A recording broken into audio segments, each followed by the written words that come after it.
Hey you guys, welcome back to my channel. My name is Val Melvis and today we'll be talking about everything that I wrote in 2023. Now, this is not an original idea, so I'm not going to be taking any credit for that, but I thought it'd be really fun just to look back to see everywhere what I've done so far and kind of take you guys along memory lane with it. So do excuse me if it goes a bit like chronological order wise, like that out the window, but that's not what we're going to be focusing on.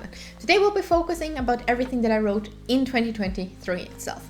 So, and to start off with is that I actually started a writing account. This is kind of what came second, but it's going to be the shorter version, so I'm going to start with that first. So I started a writing account called The Whimsical Writer, and I got super motivated because I saw Instagram accounts like The Plottery or Writing Advice or School of Plot or these things, and I was just like, oh, that's so cool. I would love to also share my my thoughts and my ideas with people. And I really just liked the graphic part of it as well because I'm a designer, and I was like, oh, it can really give me, the opportunity to combine these two things I love. So I started like the Whimsical Writer account, and you guys please give it a follow on Instagram. It really helped me, even though I haven't posted this past 3 weeks because I've been kind of on holiday, then I started a new job, so it's been kind of hectic, but I'm hoping to keep posting writing advice over there. And the reason why I have actually two writing accounts, you guys can also see that in the description for each of my videos, is because I have one separate one for my personal work in progress and one for the writing advice. So this is where I kind of really not distance myself from it, but it's more like a business front. Like, I don't think people would necessarily associate it with me. Like, that wasn't really the goal of it. It was more about being able to share my ideas with people. And yeah, here's just a couple of posts I made throughout the last year that I've worked on it. So I've actually just started working on that pretty late in the year, I think maybe around July or something like that. But I have some plans for it in the new year, and Lord willing, it's going to be a lot more regular posting, and we're even going to have, themed posts and structured content rather than being like, oh, I want to write about that and just go for that. So based on this, actually, I started my blog for my website as well, because my website kind of serves as both a portfolio and as my get in contact with me thing. And it also serves as my blog where I actually share behind the scenes of my novels. And I also wanted to share longer form content, over there. So because of course, I think on Instagram, I can get the general idea across, but for an in-depth case study, I prefer to use the blog. And once again, guys, please feel free to sign up for the newsletter. It would be really helpful once we get the newsletter out there, because I really wanted to dive more in. And I feel like one of the reasons I really wanted to open an own writing account as well is because though I like a lot of the advice that is being given out, and I learn as well from it, because of course, should always learn from others. One thing that I feel really lacked in the community was an example of what you're, telling people, what you're teaching people. So practice what you preach, essentially. And this is why I wanted to start my writing account, because I was like, okay, if I'm going to tell you guys how to do this, then I'm going to do it myself and give you guys applicable examples. That was always one of the things back in school that was kind of I just really want you to, that explanation you just gave me, can you give me an example? When people gave me an example, especially math, if they explain a formula and then okay, how do I apply it? That really helps me remember it. And I feel maybe that's the same with writing. This is why for essentially everything that I share with you guys, I give you an example on how you can also do it and explain okay, what part is what, so you can actually apply the things that you're learning instead of just being oh, that's how professional writers do it, but I have no idea how I could do that myself. So these are the two main business things I've been doing, if you want to say it like that. And then I've been writing on my personal creative writing things. So again, I was a bit surprised there because I actually wrote 3 short stories last year, and there is a good reason for it. I know you guys can barely ever see my screen behind me, and that's a real shame, but you can actually see some of the first short story that I came up with. So it started with an idea called The Traders, and that kind of stems, and I think I talked about this in my last video as well, that I really love writing about people who are in love with what they do with their jobs and with their trade, their profession. I think people that are just living the gifts that God has given them. I think that's just, it's so beautiful to watch, and I love writing about them. and them loving their crafts, you know? So this was kind of the idea behind it. And the trader's craft, that's what I called it, not the trader, sorry. And I had like kind of 12 main ideas because I wanted to challenge myself last year, because I never finished my first draft for anything. So I was like, no, you're gonna finish something. So I went like, okay, I'm gonna write 12 short stories throughout the year, one each month, so I can actually get writing done. Because there's this other, I forgot the name of it, but it's essentially where you write one short story every week. So you have 52 short stories throughout the year. I didn't like that because I couldn't go any deep with any of the characters. Everything was so surface level. I was like, this sucks. No, it doesn't suck, like it just didn't work for me. And I wanted to have like something that did work for me. So the month-long short story actually gave me enough time to do the research I wanted, to do the character building, the whole setting setup, you know, everything, and to actually write the first draft, to edit it and get something done with it. Now, even when I compare my writings from the beginning of the year to like later on, it is like so different, and I'm so excited how I can see myself growing as a writer. Like, it's so nice to see. But sorry, I've been talking too much about the kind of setup, but so now you guys know what it's kind of about. And I actually ended up writing 4-ish short stories. The reason why I'm saying 3 is I'll explain that down the road. But so the first one is Project the Carpenter. And if you guys are like, wait, Val, that sounds really similar. That's very similar to Project SOAMS. Yes, it is. And you'll even see one of the side characters be exactly the same as the main character in that novel. But haven't we all repurposed characters and put them in different stories? Yeah, that's what I thought. Anyway, the Carpenter was kind of like a cottagecore trade family. Actually, I just have like the tropes listed here. I'm gonna read them out, guys. I'm sorry, I can't remember all of them, but it was about carpentry. It was about having like the gift of new life. It was about family and marriage and a man settling like into his family life, essentially. It also included like obviously the whole cottagecore feeling. So he lived literally in a cabin in the forest and had his own like tree zoo. Is that what I don't think that's a word, but you know when you have like different sorts of trees like next to each other, it was really fun to write about, because I actually learned so much about trees. And I actually even made a post about the different types of trees and their uses and their symbolisms and everything behind that. And yeah, here's just a little mood board, because you guys know if I'm writing there needs to be a mood board, no questions.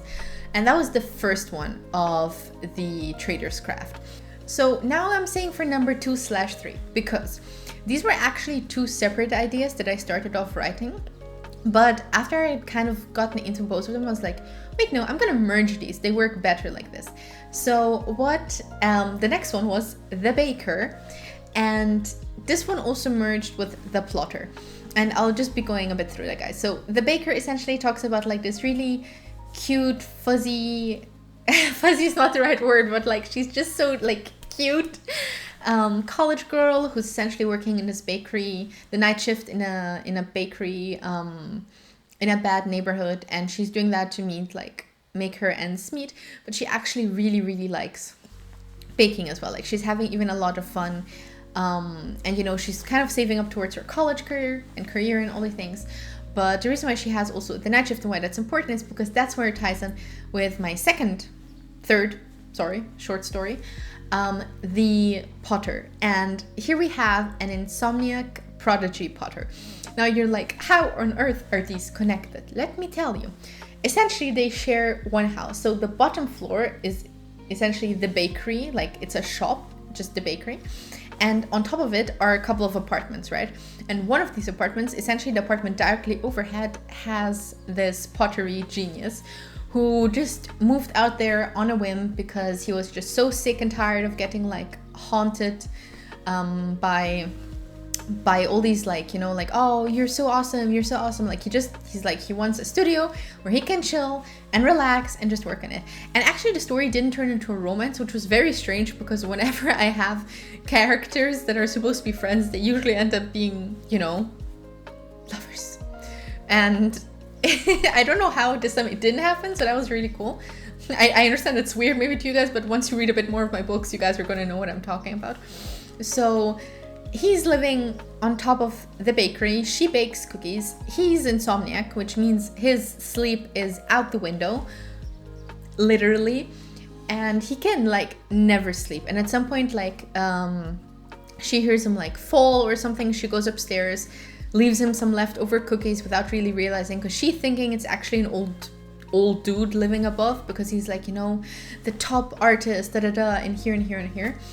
And it's like a sweet misunderstanding, but he gets like addicted on these cookies, essentially. He's like, these are the best cookies I've ever had. And then he kind of just comes in a trench coat and sunglasses into there to investigate. Look, I don't know what, like, now that I'm reciting it, like, I'm not quite sure what I was thinking with it, but it actually reads a lot better. And essentially they strike up a friendship, and they kind of spend like these early morning hours. I mean like 2 a.m., 3 a.m. hours, because she has to be at work that early to start up, you know, the ovens and start the bread dough and everything. And he's still up because he's just up at night working. And so they just share like coffee and biscuits and talk about their ambitions, and just it's like a really sweet city friendship story, and I really like that. And then the third/fourth short story I had was also 2 stories. Can you guys imagine? It keeps happening apparently. And this one actually was 1 story that I split into 2. So, oh my gosh, I'm so bad at math, guys, I'm sorry.